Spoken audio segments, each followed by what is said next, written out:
Welcome to Helibox, your portable helium gas cylinder. This is a quick demonstration on using the cylinder.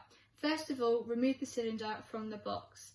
Next, attach the nozzle supplied finger tight.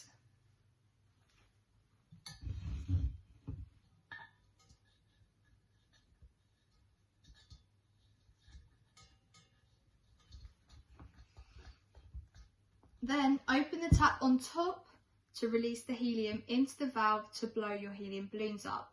This may become stiff if this is the first time you're turning it on, so you may have to use pliers or an adjustable.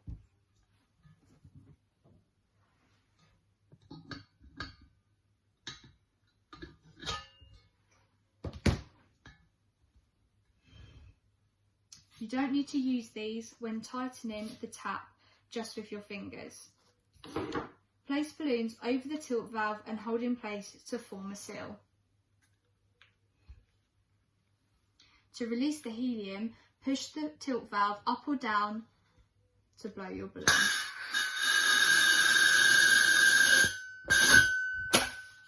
Once your balloon is blown up to the required size, tie it.